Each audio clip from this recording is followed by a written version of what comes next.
Shalom, shalom, Israel. How Shalom, y'all shalom. doing? Blessed Sabbath, Shabbat Shalom. Y'all excited?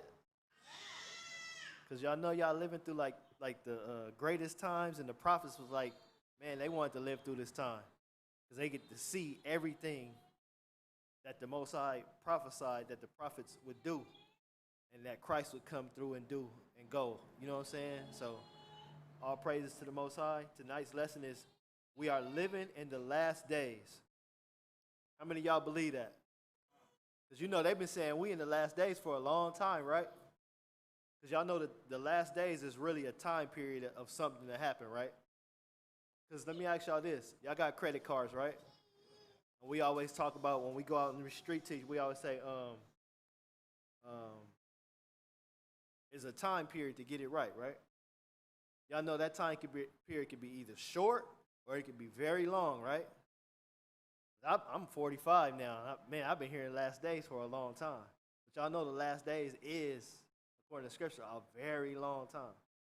So I'm gonna show y'all that, but I'm gonna also show y'all that how and why we living in the last days. Let's go to PowerPoint right quick. So this is Scripture I want. 2 Timothy 3 and verse 1. We are living in the last days.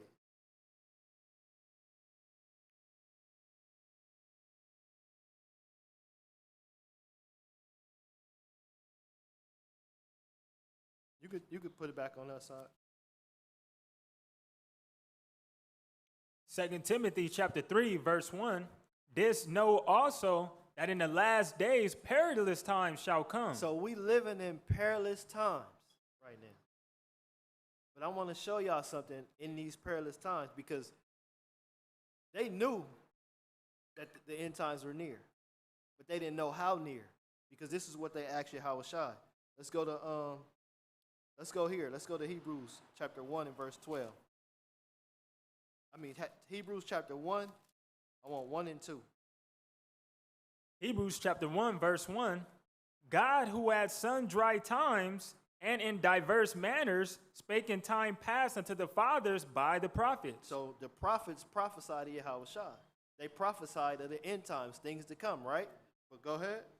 Hath in these last days spoken unto us by his Son, whom he had appointed heir of all things, by whom also he made the worlds. So who was the Son that was spoke of in these last days? Read that one more time, verse 2. Hath in these last days spoken unto us by his Son, whom he had appointed heir of all things, by whom also he made the worlds. So who is this, y'all? Talking about Christ, right? So he came in the last days. Christ was the one that they spoke of in the last days. And this is what the apostles, his disciples asked him. Let's go to Luke chapter 21. Because they already knew he was in the last days. Luke 21, I want verse 9. Luke chapter 21, verse 9. But when ye shall hear of wars and commotions, be not terrified. So aren't we hearing of wars and commotions right now? Because when you go to Matthew 24, it says wars and rumors of wars, right? Which we living out right now. What's the longest war that y'all know about throughout the world history? What's the longest war that y'all know about that's been going on? War on terrorism? Police brutality? What else, y'all? It's a war that's been going on longer than that.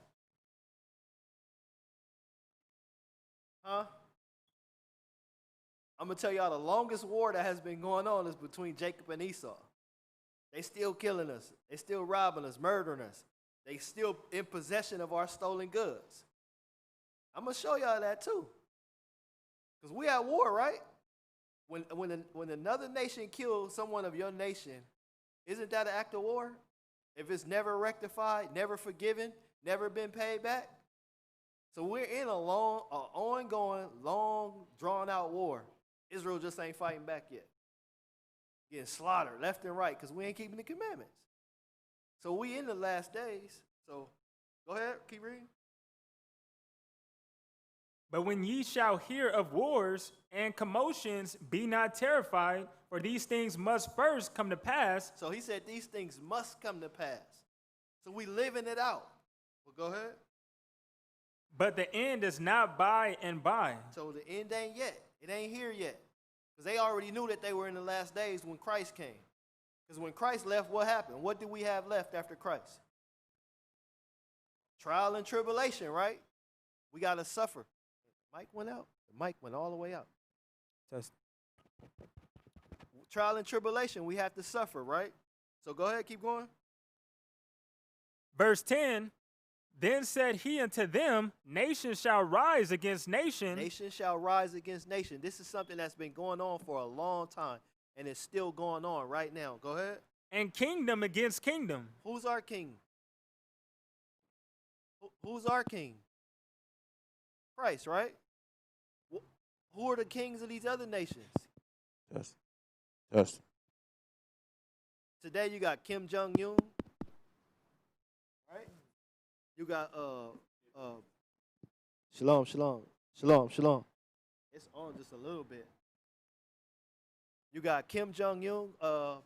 Who's the president of Russia right now? Putin, Vladimir Putin, right? That's the king of Russia.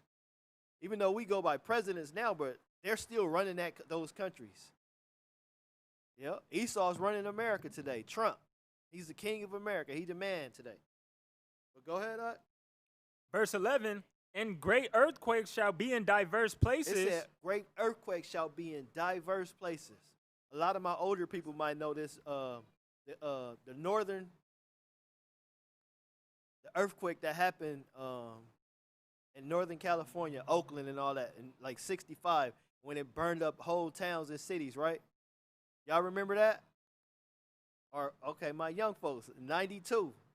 Y'all remember the earthquake that happened in October? Telling my age, huh? This was in 89, huh? No, that was out here. It was a big earthquake. But then, y'all remember the, what was that, a 6.1 in Mexico? Recently we had, last year? What about the one in Venezuela? Earthquake happening all over the world, everywhere. Guess how many earthquakes we have monthly here in the United States? Y'all wouldn't believe it.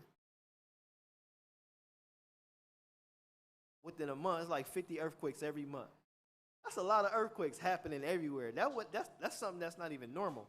But the scripture talks about that. It says it's going to be earthquakes in what places?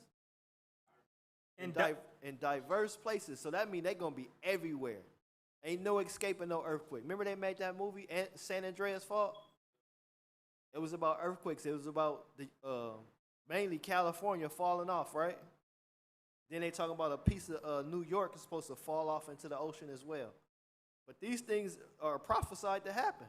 It's just going to get worse and worse and worse. Look at Yellowstone National Park, right? Has a lot of earthquakes. What else is up there? Volcanoes. Y'all been seeing the volcanoes erupt, right? But go ahead.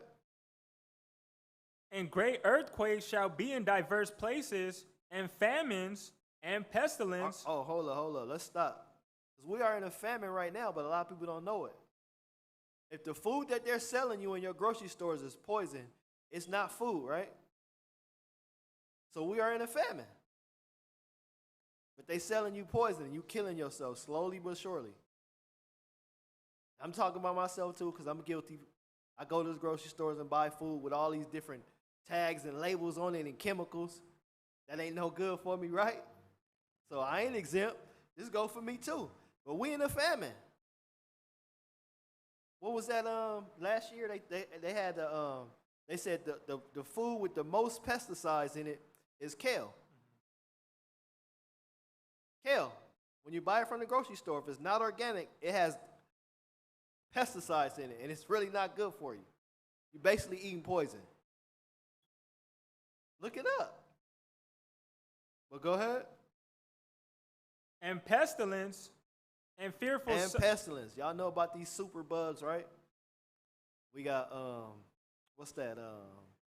Bed bugs, syphilis, gonorrhea, all that stuff. They're coming back. Hard to get rid of. Look it up. Gonorrhea, you just go get a shot and get cured real quick. Now it's acting like herpes. I know that's hard to get rid of, right?